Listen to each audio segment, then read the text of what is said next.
今天是来尼泊尔的第3天，那我们今天出门就都戴上口罩了，因为昨天没有戴口罩出门。它的空气实在是太干燥，然后又很多灰尘，蛮不舒服的。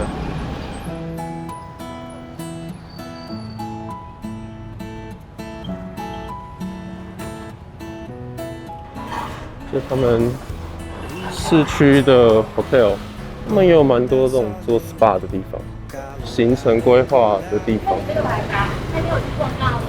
可以去爬喜马拉雅山的。还有一些露营的，然后他们路边就有很多这种他们当地的民族的这种衣服、头巾啊、帽子、围巾、披肩，非常多，五颜六色的，还有卖很多这种登山的外套、衣服。他们也蛮多这种画店的，很盛产这种编织的羊毛编织的东西。其实跟台湾的原住民风格蛮类似的，这种羊毛毡的帽子好可爱，还有雪宝。哇，这一顶假发吗？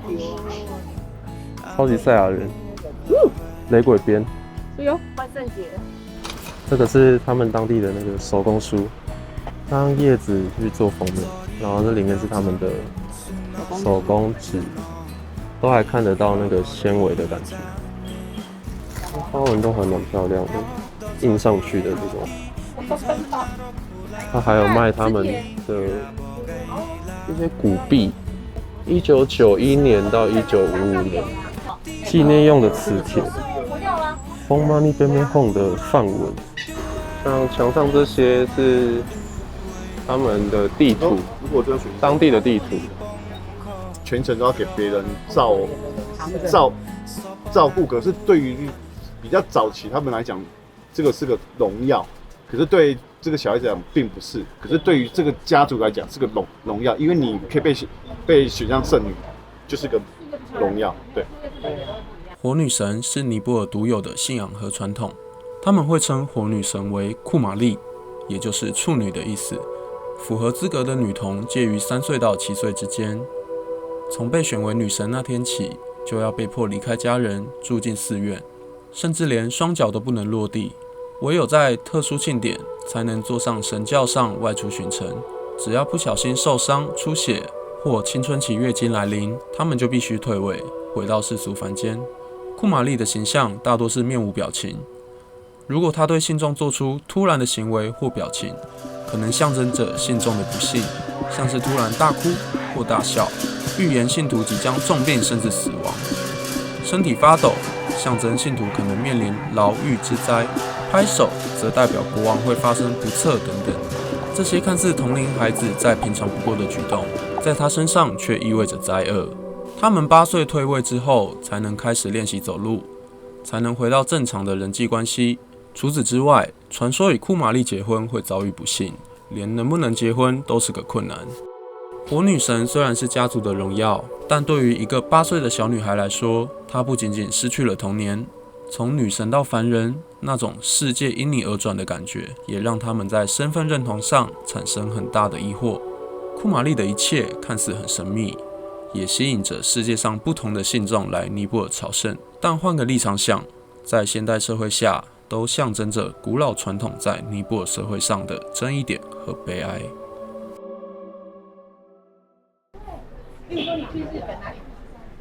他们有个很特别的，就是当地都会有很多 security， 然后他们会站在店的门口，或是饭店门口，但他们反而就是会帮忙招揽生意啊，我就觉得蛮特别的。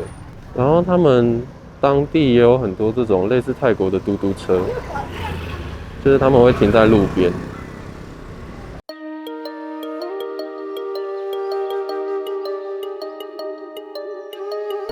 他们这里有卖很多当地的乐器，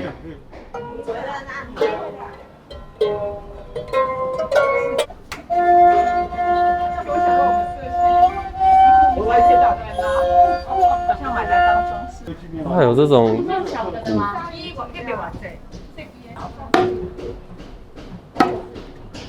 穿。这只很漂亮啊。好。所以这只不能拉。它那是手剥的。这是手。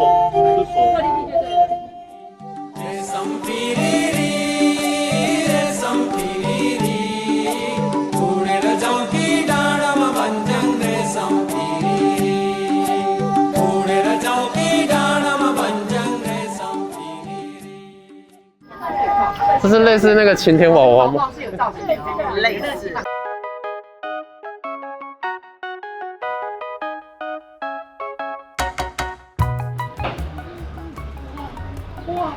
这间的波超级多，这里有卖地毯的店，他们这种手工地毯都非常的特别。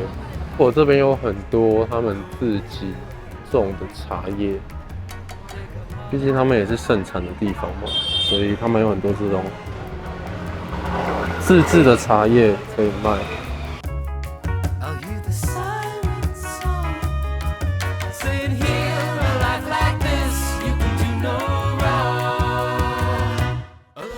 试试看他们这个当地的咖喱球，然后它还有这种圆的，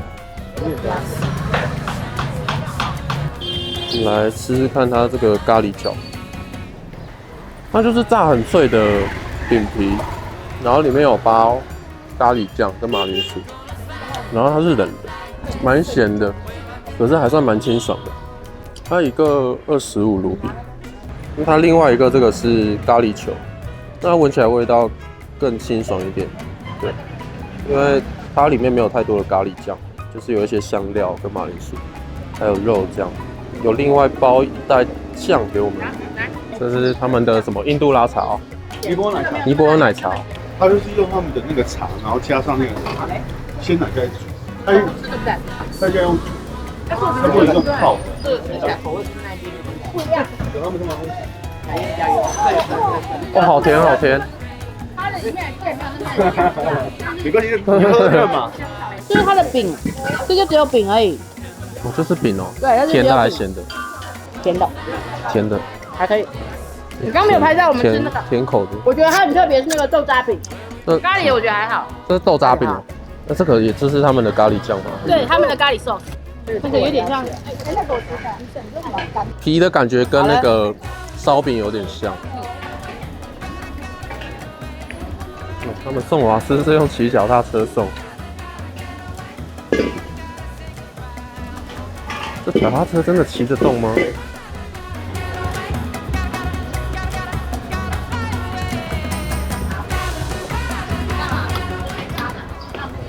他们这个好像是用鹰嘴豆下去煎的，类似松饼。这个一个才20卢比。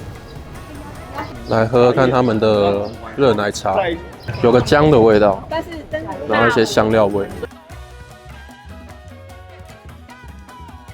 这个非常好吃。到底是什么口味啊？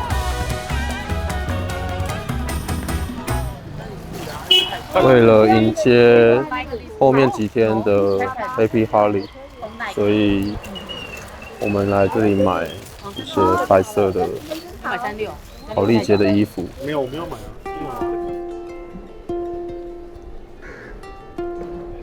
哇，它巷子里又有一间佛塔，然后这间佛塔的鸽子超级多。哦，可以看到吗？那个上面全部都是鸽子。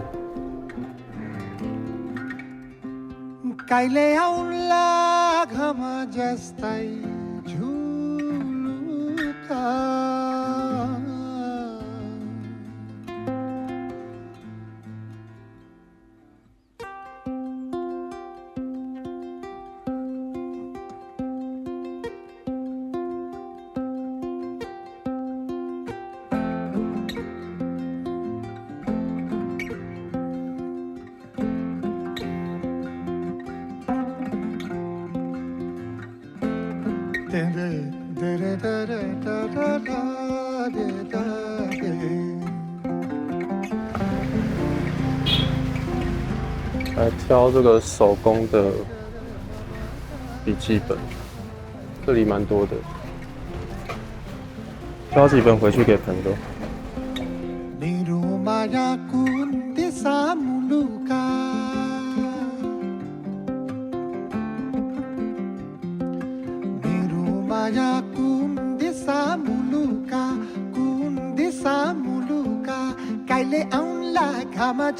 我们现在开始进入他们比较旧城区的地方，就是它这里都是以前比较老的房子，然后还有一些庙。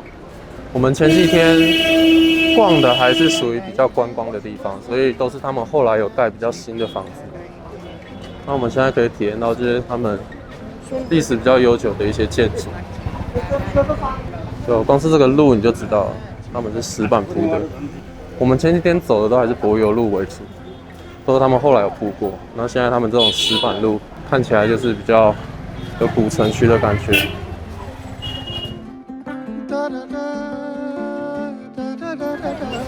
他们居民会坐在这个庙周围聊天，然后他们会卖一些鲜花。这家听说是很有名的奶昔，也蛮多当地人有来喝的，只是他们的奶昔特别有名的奶昔，上面有一些葡萄干、坚果。其实我觉得它应该不是奶昔，它是优酪乳，还不错。现在钻进他们的巷子里。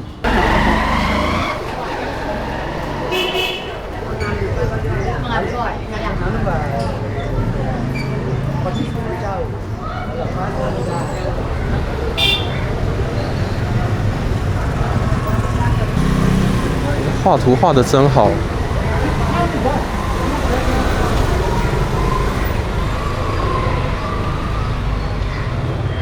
这些可能都是他们重要的人物吧。加德满都总共有3个杜巴广场，而杜巴就是王宫的意思。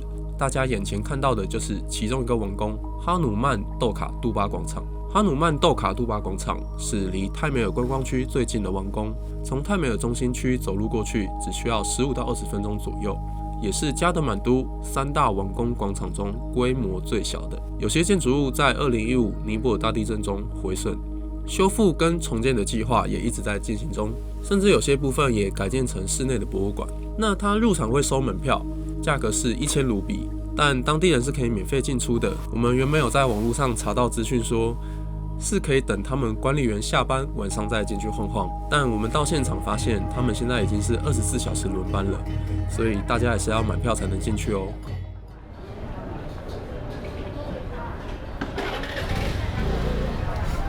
到了一个传统的餐馆，是他们道地的料理。这个是他们的酱汁，有2种。刚以为它是汤，还有这一罐也是超大一罐。这个刚刚看了不知道是什么就点了，现在看起来是炸鱼板。它这个吃起来就是意大利面红酱的味道。然后这个炒饭它有加一点奶油。经历了这2天旅程，似乎渐渐习惯了尼泊尔的街道，也不那么在意那杂乱无章的电线和混乱的交通，甚至对所有没吃过的食物开启了好奇心。我的胃非常不好，出国前还很担心会吃坏肚子，带了好几包台湾的泡面，预计回饭店可以充饥用。但其实这里的食物也不至于想象中那么可怕啦，有些甚至非常合我的胃口，除了辣了一些，大部分其实都没什么问题。我想只有亲自来体验之后，才能认识这个地方最真实的面貌吧。我是 P 文，我们下次见。